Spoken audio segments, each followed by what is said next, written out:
अस्सलामुअलैकुम एवरीवन, मैं इम्तियाज और आप सभी देख रहे हैं A1 एजुकेशन 2.0 पर आप सभी का स्वागत करता हूं। पूरे भारत में मकान सर्वे 1 अप्रैल 2026 से आप सभी को ये कागज देना होगा। तो आज की इस वीडियो में हम बात करेंगे मकान सर्वे से आप सभी को कौन से लाभ और कौन से नुकसान पहुंचने वाले हैं, क्योंकि भारत राष्ट्रीय हाउस सर्वे यानी इंडिया नेशनल हाउसिंग सर्वे आप सभी के लिए कितना मोस्ट इंपॉर्टेंट है। अगर आप सर्वे के दौरान ये कागज नहीं देते हैं तो आप सभी को नुकसान हो सकता है। तो आप सभी को कौन कौन से नुकसान और कौन कौन से लाभ होने वाला है, तो आज की इस वीडियो में हम पूरी बातों पे चर्चा करने वाले हैं। तो आपको पूरी वीडियो को एंड तक देखना है और हम बात करने वाले हैं कि सर्वे का उद्देश्य क्या है और इसमें किस व्यक्तियों को लाभ मिलने वाला है, क्योंकि सर्वे में क्या क्या जानकारी ली जाएगी। आप सभी से सर्वे के दौरान कौन से सवालात पूछे जाएंगे और आप सभी को कौन कौन से डॉक्यूमेंट दिखाने होंगे, तो आपको पूरी जानकारी होना चाहिए। यहाँ पे हम बात करने वाले हैं सर्वे का उद्देश्य क्या है। इससे पूरे भारत में घर और रहने की स्थिति का डेटा इकट्ठा करना, यानी सरकार इसलिए सर्वे करा रही है कि आपके घर और आपके फैमिली में कितने मेंबर हैं, आपकी फैमिली में कितने सदस्य हैं, इसका जानकारी और इसका डेटा सरकार तक पहुंच सके। जिन परिवारों के पास पक्का घर नहीं है उन्हें पहचानना, यानी अगर आपके पास कच्चा मकान है, आपके पास पक्का मकान नहीं है, तो आपको प्रधानमंत्री आवास योजना के तहत यहाँ पे पात्र परिवारों को सहायता देना। यानी अगर आपके पास कच्चा मकान होगा तो आपको पीएम आवास योजना का लाभ मिलेगा। गरीब और जरूरतमंद परिवारों को सरकारी योजनाओं का लाभ दिलाना, यानी सरकार का उद्देश्य ये सारी योजनाओं को लेकर है। देश भर के घरों को डिजिटल रिकॉर्ड बनाना, यानी सरकार का ये भी उद्देश्य है कि आप सभी के पूरे घर का सर्वे जब हो तो उसे डिजिटल तरीके से रखा जाए। हम बात करने वाले हैं सर्वे में क्या क्या जानकारी ली जाएगी, यानी आप सभी से सर्वे के दौरान कौन कौन से सवालात पूछे जाएंगे। घर के मालिक का नाम और परिवारों के सदस्य, यानी आपके घर में जो मुखिया है, आपके घर के जो हेड है, उनका नाम और उनका पूरा पता और उनका एड्रेस और उनसे दस्तावेज मांगा जाएगा। और आपके फैमिली में कितने लोग रहते हैं ये भी आपसे पूछा जाएगा।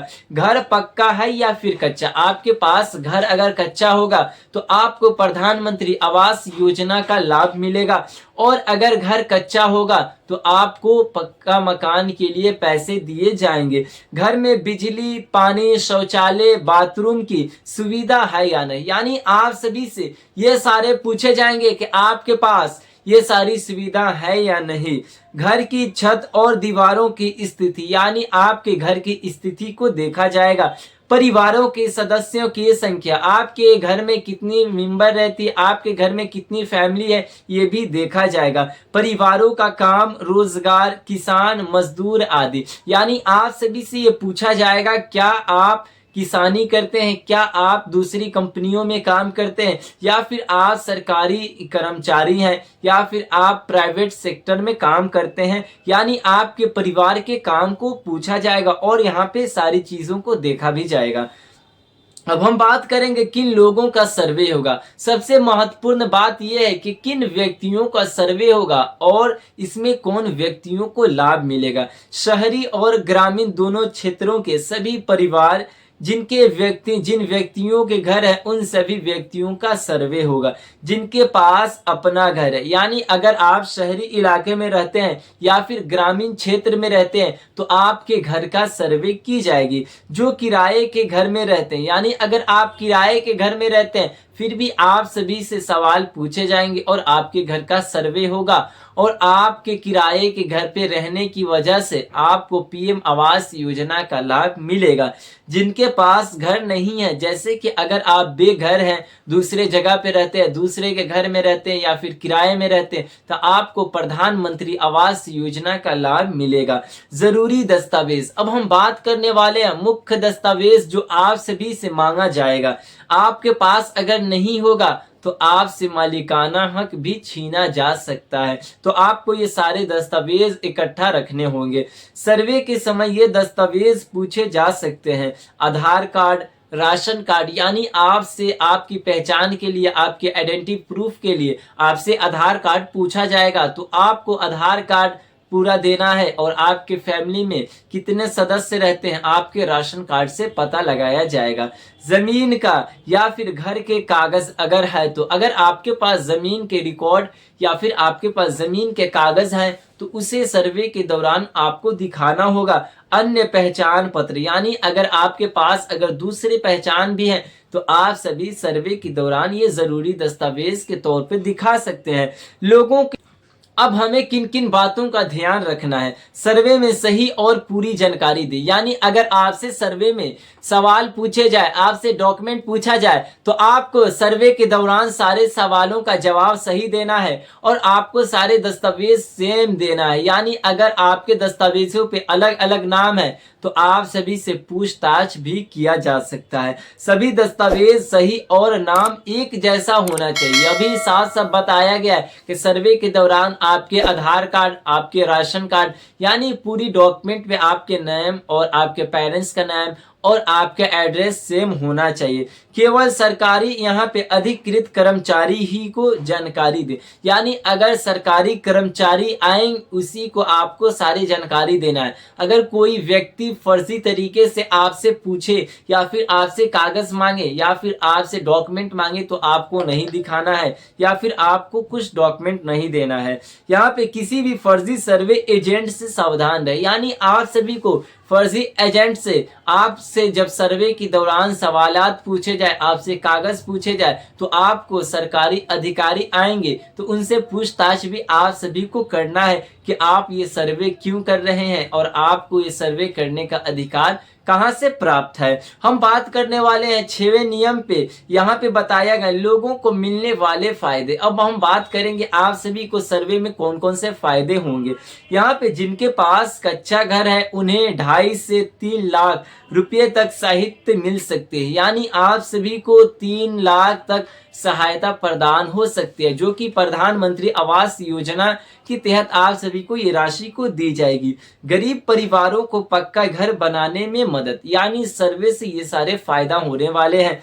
गरीब व्यक्तियों और मजदूर व्यक्तियों को 2.5 से 3 लाख रुपये तक सहायता प्रदान की जाएगी। बिजली, पानी, शौचालय जैसी बुनियादी सुविधाओं का सुधार। यानी अगर आपके घर पे ये सारी सुविधाएं नहीं है, आपके पास ये सारा सुविधा नहीं है तो आपके घर पे बिजली और अगर जिन व्यक्तियों के पास बिजली, पानी, शौचालय और बुनियादी जैसी सुविधाएं नहीं है तो उन्हें सरकारी कर्मचारी उनके डेटा को ले जाएंगे और आप सभी को ये सारी सुविधा सरकार के योजना के तहत आपको मिलेगी। पात्र परिवारों को सरकारी योजनाओं में शामिल किया जाएगा।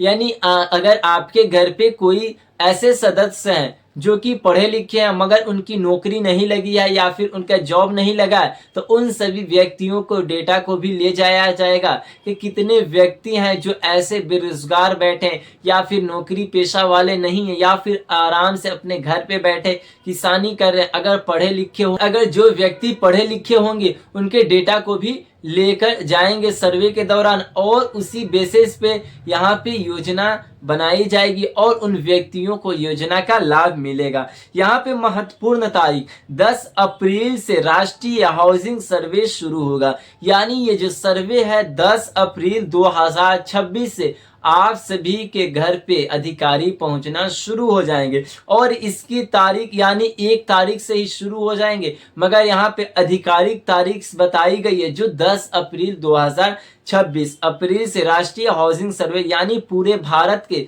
सभी राज्य में सर्वे की जाएगी। यहाँ पे ये सर्वे गरीब और जरूरतमंद परिवारों को पहचान कर उन्हें प्रधानमंत्री आवास योजना के तहत पक्का घर और अन्य सुविधाएं देने के लिए किया जा रहा है। यानी आप सभी के लिए ये सर्वे की जा रही है, इसमें आप सभी को ये सारी सुविधाएं मिलने वाली है। इन लोगों को इसमें सहयोग करना चाहिए ताकि सही परिवारों तक सरकारी मदद पहुंच सके। यानी सरकार का कहना है अगर आज से कर्मचारी आते हैं तो उनका सही प्रयोग करना है, यानी उनका ये मदद करे और उनका सहयोग करे, ऐसे सही व्यक्तियों तक इसका लाभ पहुंच सके। और सर्वे के दौरान जो व्यक्ति गरीब है, जो व्यक्ति मजदूर है, अगर वो लाभ से वंचित रह जाते हैं तो आपको अधिकारियों को सहयोग करना है कि हमारे गांव में इतने व्यक्ति ऐसे हैं जो गरीबी तबके में अपनी जिंदगी को गुजार रहे हैं, जो कि मजदूर व्यक्ति व्यक्ति हैं जो कि किसान भाई हैं, जो कि उनके कमाने का कोई सोर्स नहीं है, तो उन्हें सर्वे के दौरान आसानी के साथ सरकार उन्हें योजना का लाभ देगी। और सभी को पीएम आवास योजना के तहत आपको 2.5 से 3 लाख तक सर्वे के दौरान लाभ मिल सकते हैं। यानी सर्वे में ये सारी महत्वपूर्ण बातें हैं जो आप सभी को ध्यान में रखना है, और आप सभी से जो दस्तावेज मांगा जाए उस दस्तावेज को भी पूरा देना है। यानी अगर आपसे पूरे दस्तावेज की मांग की जाए तो आपको सही सही दस्तावेज और आपको सही जानकारी देना है। नहीं तो आप सर्वे के दौरान अगर गलत जानकारी या फिर अपने सदस्यों की संख्या नहीं बताते हैं तो आप सरकारी लाभों से वंचित रह सकते हैं। तो आपको सर्वे के दौरान सही सही जानकारी प्रदान करना है। तो ये थी आज की काफी महत्वपूर्ण वीडियो। अगर कोई डाउट रह जाए तो जरूर कमेंट करके बताएं। धन्यवाद।